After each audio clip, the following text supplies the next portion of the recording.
Gabi ng Mister.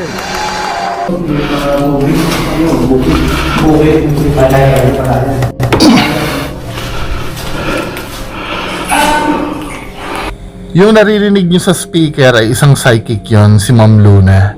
Si Ma'am Luna ay kaibigan nila Boss Greg, kausap nila yon habang nag-i-investigate sila.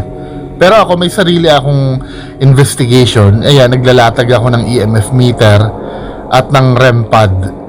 Doon muna tayo sa scientific side, no? Kasi wala naman akong third eye eh.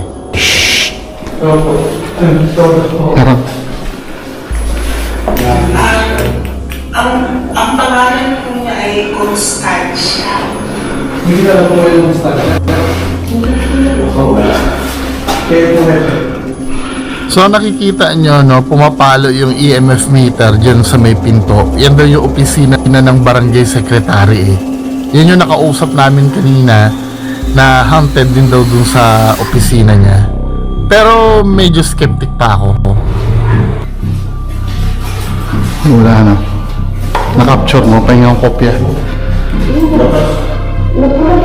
Pailawin mo nga yan pag nandiyan. Uy, very good. Sagarin mo, pasagarin mo. Constancia, name mo? Constancia. Pailaw nga kung Constancia name mo. Pasagarin mo. Uy, very good, very good. Tama na. Okay lang.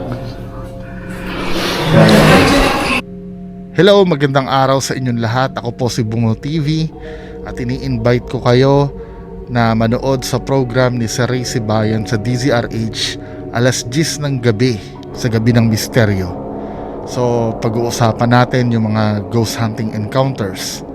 Ang topic natin ay gumagalang multo, may nasalubong ba kayo? So, sa mga investigations namin, marami kaming mai-share doon. Kaya abangan nyo kami sa programa ni Sir Ray Sibayan.